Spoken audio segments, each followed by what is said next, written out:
Bienvenidos a esta nueva entrevista de la serie Diálogo sobre talento, educación y tecnología.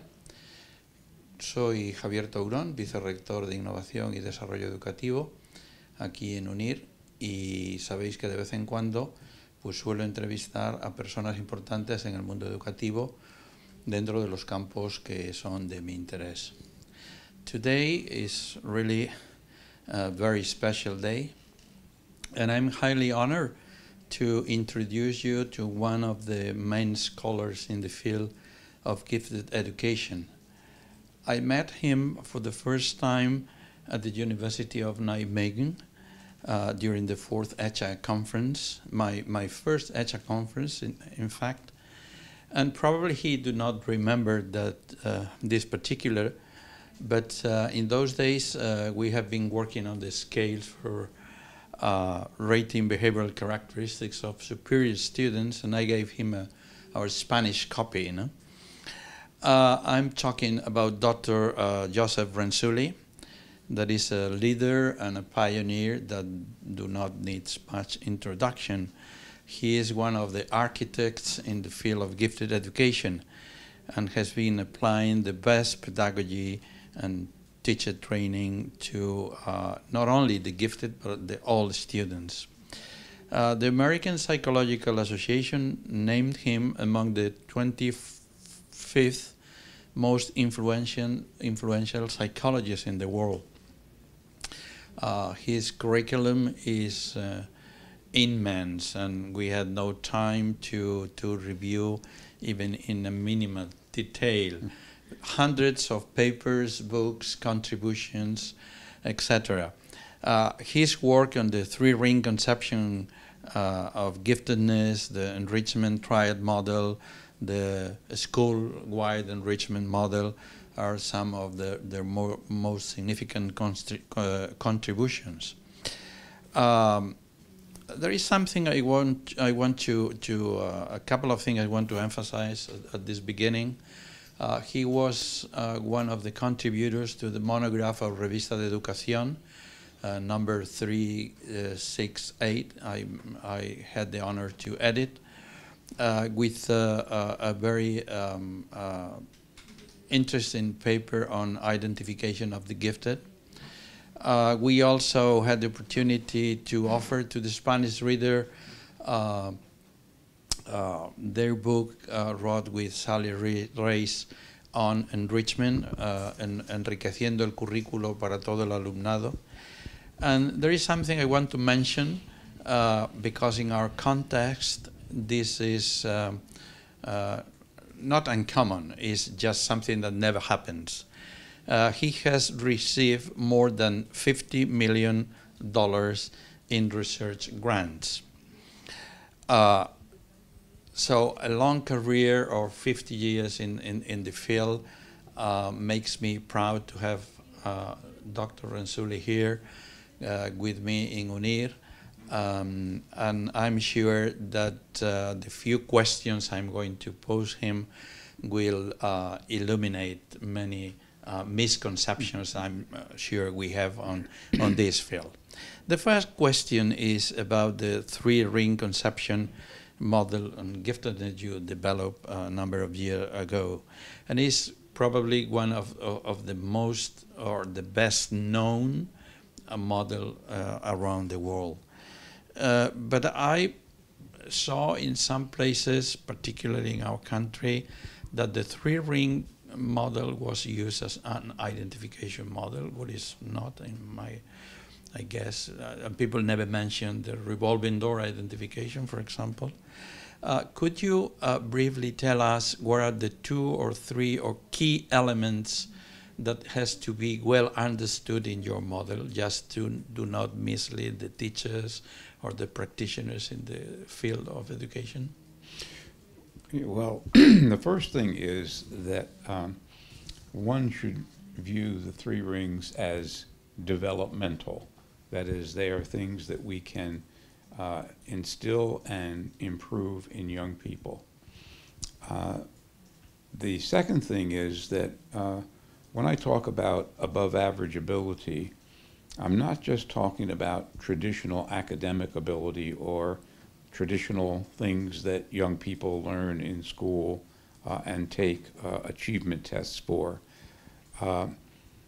Although these things are more stable over time, they nevertheless are developmental, and they exist in all areas. The second thing is that the task commitment circle and the creativity circle are the kinds of things that are not always present nor absent. If you're above average ability in mathematics, for example, that tends to stay the same over time.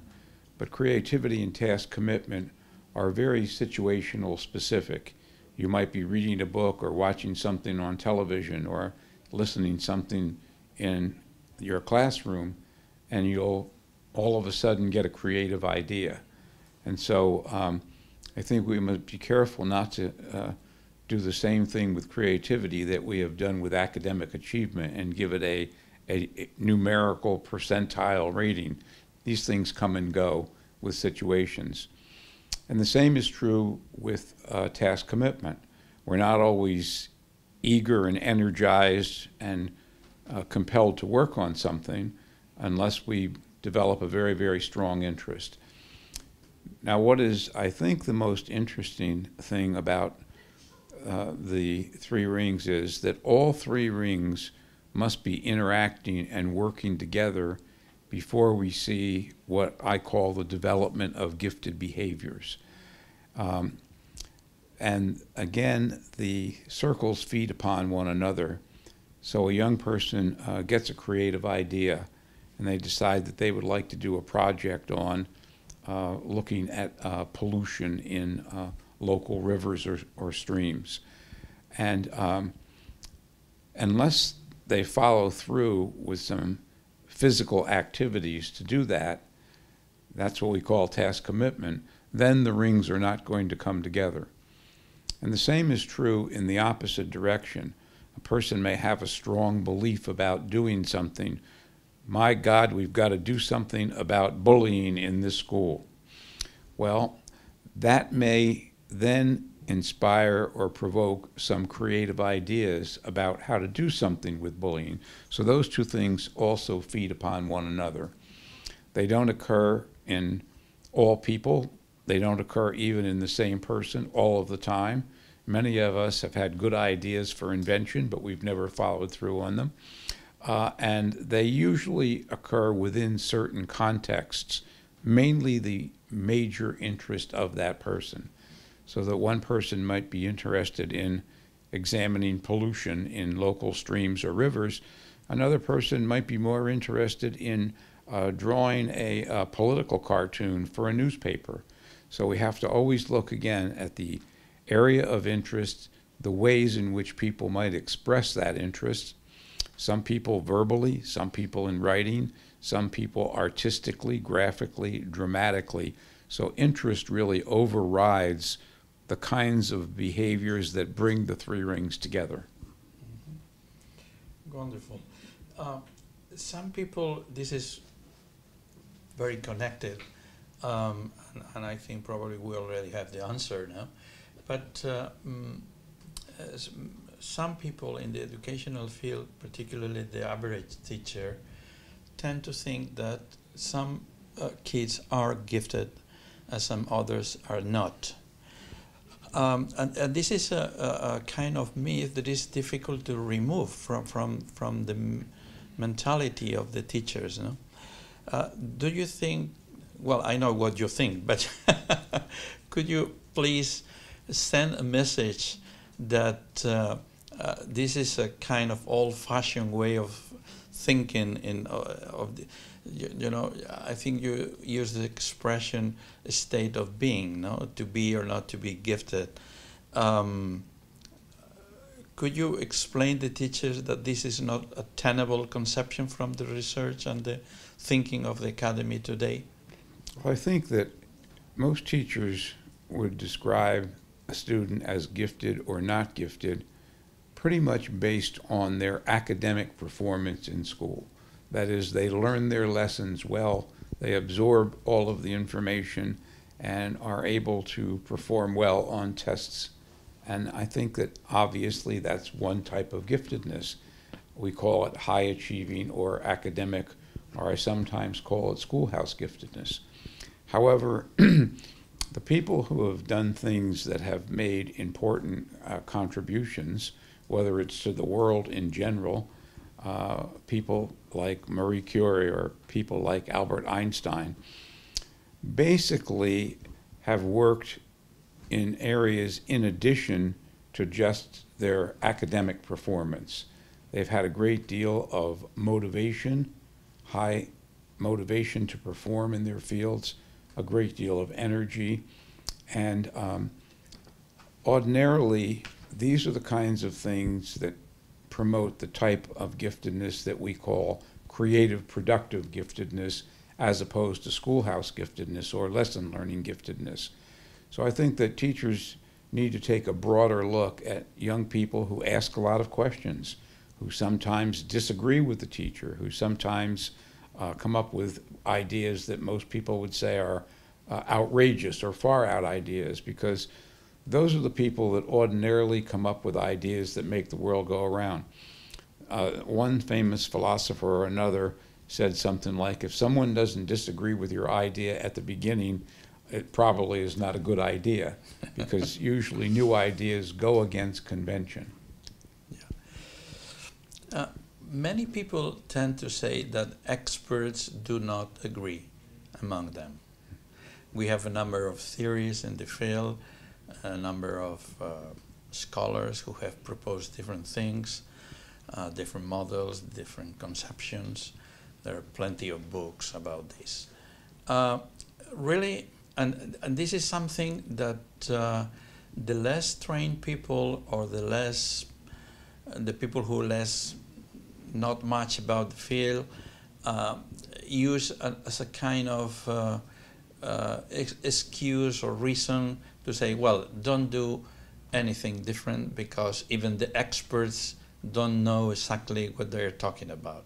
The question is, do you think that there is a rather wide common ground among all the theories in the field? I think that there is a good deal of common ground, and certainly the most agreed upon concept is persons who do well academically.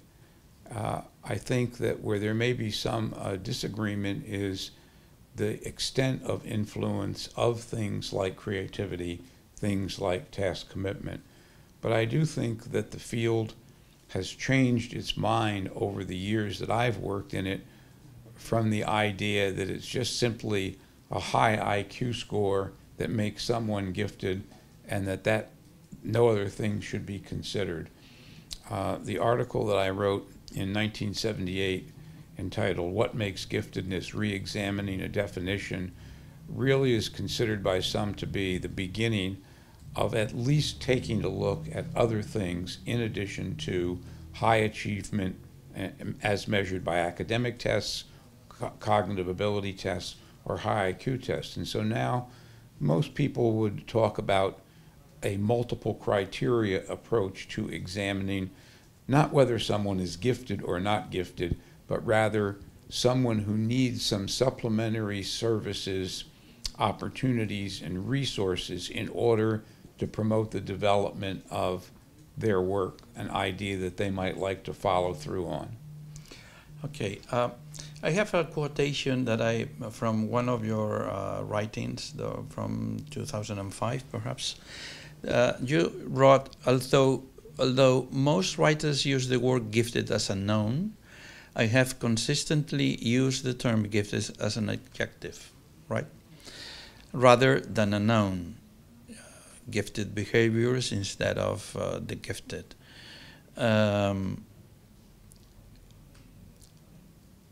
So could you explain a bit further the relevance of this position for the schools and the teachers? Yes, I think again that when it's used as a noun, it's oftentimes referred to as a state of being, like someone has blue eyes or they don't have blue eyes. I don't mind using the word gifted as an adjective and also as a reference, with a reference population. To say that a little boy or a little girl is the most gifted mathematician in my third grade classroom is perfectly reasonable to me. First of all, we're talking about one area, mathematics, and other people in the field are now using the expression domain specificity, and that's exactly what I've meant by that. And I'm also talking about that person's reference group, and that is the other children in the third grade or the fifth grade. If the right kinds of support are provided to that person, then they will grow in mathematics. They will start to do more advanced work in mathematics. And that's why I say that the three-ring model, a three-ring conception of giftedness, is a developmental approach to it. We develop these things in young people. Thank you. Well, many educators, or the education system in general in many places, think that one size fits all. We have also the age grade lockstep. And some people tend to say that serve differently to different people is a kind of segregation or promotes elitism, etc. Is this necessarily true? I mean, serving the gifted means to make a kind of offense to the rest of the population, or could we improve the education of all serving adequately to the gifted? Well, I think that trying to teach everybody the same thing at the same time is analogous to going to the doctors and you have some problem with your hand and the doctor starts looking at your foot. The one thing about individuals is that every individual is unique and every individual works at a different rate or pace or level.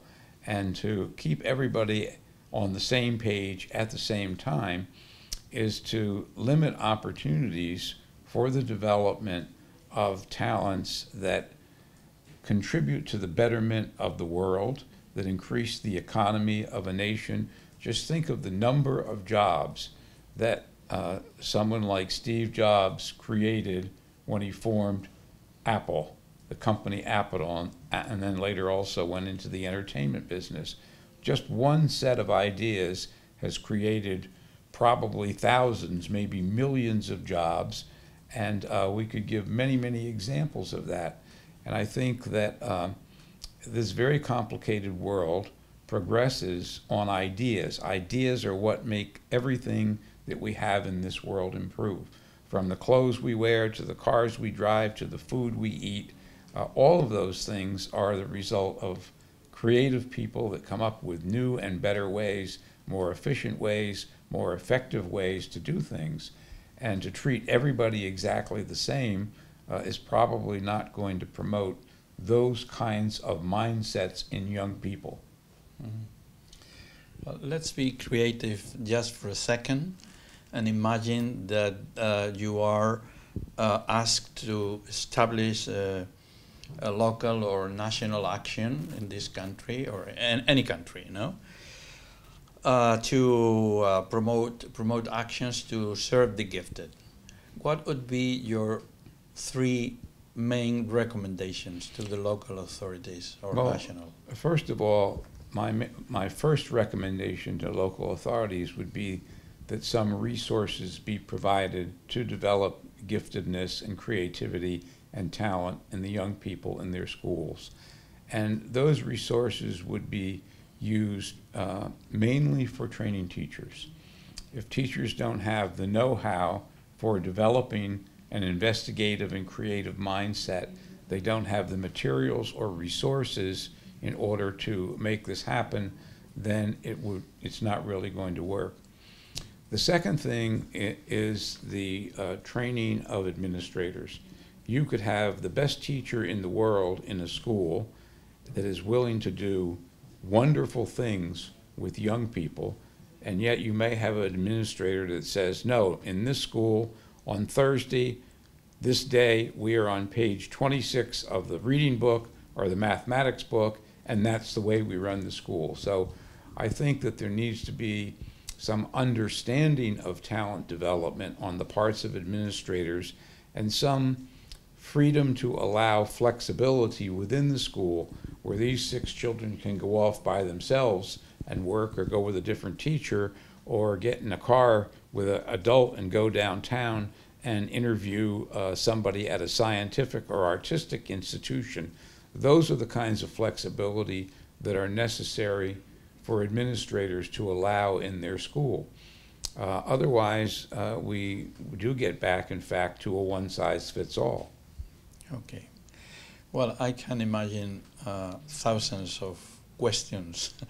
We could be talking for hours, but I don't think it's correct abuse of your time or your patience.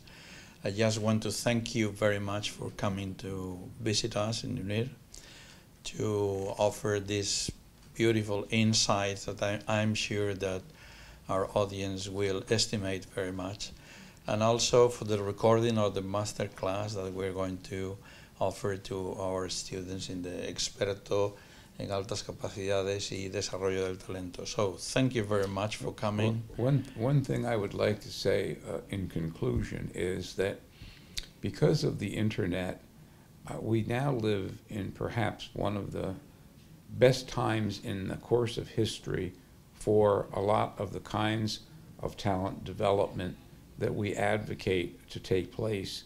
Young people today don't have to be near a great city or a great library or other kinds of museums, theaters, other kinds of resources. Those things are now available. All we have to do is be clever enough to learn how to integrate those things through technology into our schools. No, fantastic. This is a very nice final insight, because we are, although we are face-to-face, we're in an online university. Yes. And we know a little bit about that. So thank you very much again, and we hope that our students and our audience go further and look through the internet, go to your webpage of the university and all the resources you provided in your talk. Thank you very much. Thank you.